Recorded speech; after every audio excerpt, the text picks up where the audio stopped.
আসসালামু আলাইকুম বন্ধুরা, আমি শেখ আন্তিক বলছি। আমার আরেকটি নতুন ভ্লগ ভিডিও দেখার জন্য তোমাদের সবাইকে স্বাগতম জানাই। তো তোমরা সবাই কেমন আছো? আশা করছি খুব ভালো আছো এবং সুস্থ আছো। আলহামদুলিল্লাহ, আল্লাহর অসীম রহমতে আমিও খুব ভালো আছি এবং সুস্থ আছি। তো বন্ধুরা, প্রতিদিনের মতো সকাল থেকে ভিডিওটি শুরু করলাম।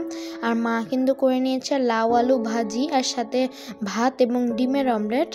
আর তারপর কিন্তু মা কিছুটা ফ্রাইড রাইস করবে। আর এখানে মা মাংস সুন্দর করে ভেজে নিচ্ছে, মুরগির বুকের মাংস, আর সাথে ডিম ভেজে নিচ্ছে।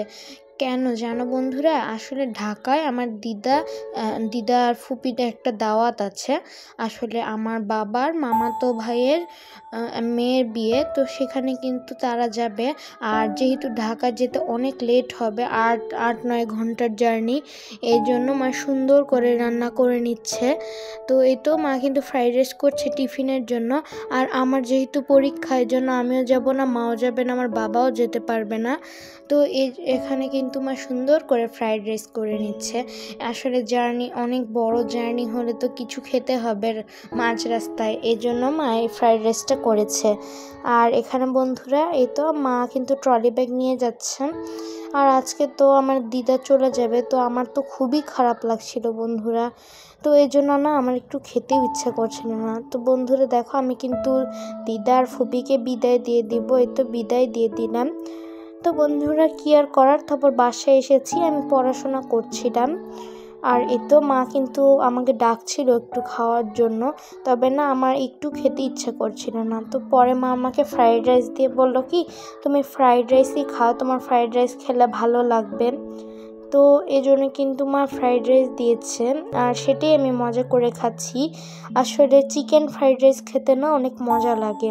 তো এই তো খাওয়া দাওয়া শেষ করে আমার কিছু বাড়তি পড়াশোনা ছিল, তো সেগুলো কিন্তু করে নিয়েছি। এবং তারপরে আজান দিয়েছে, তো এই জন্য আমি গোসল করে নিয়েছি।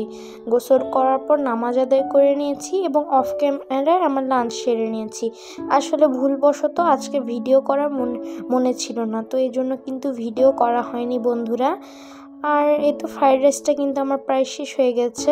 ফ্রাইড রাইস খেতে কার কার ভালো লাগে অবশ্যই আমাকে কমেন্ট বক্সে জানিয়ে দিও।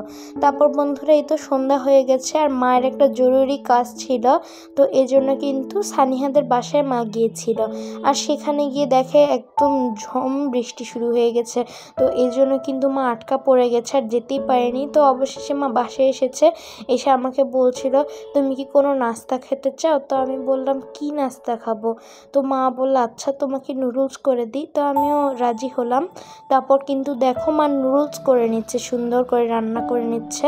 আর এখানে কিন্তু মা মুরগির বুকের মাংস দিয়েছে, আর সাথে কিছুটা ডিম দিয়েছে। তবে এটা অনেক সেদ্ধ হয়ে যাওয়ার ফলে মায়ের নাড়াচাড়া করতে একটু অসুবিধা হচ্ছিল। আর মা কিন্তু এখানে কিছুটা টেস্ট মেকার দিয়েছে, তারপর লবণ দিয়েছে, এগুলো সব কিছু দিয়েছে, আর তারপর নেড়ে চেড়ে নিয়েছে। তবে আজকে না আমি এটা সস দিয়ে খাবো না, আমি এমনি শুধুই খেয়ে নিই, তাও ভালো লাগে। তবে বন্ধুরা জানো তো, এটা খাওয়ার পর না আমার আর কিছু খেতে ইচ্ছে করছিল না। তো এটাই কিন্তু আমি ডিনার হিসেবে খেয়ে নিয়েছিলাম। আর তারপর মায়েরও খেয়ে পেট ভরে গেছে।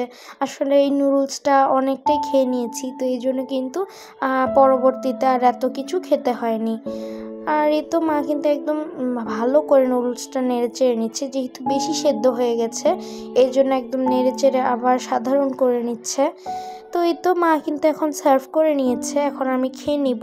তো এই তো বন্ধুরা দেখো, আমি কাঁটা চামচ নিয়েছি এবং খেয়ে নিচ্ছি।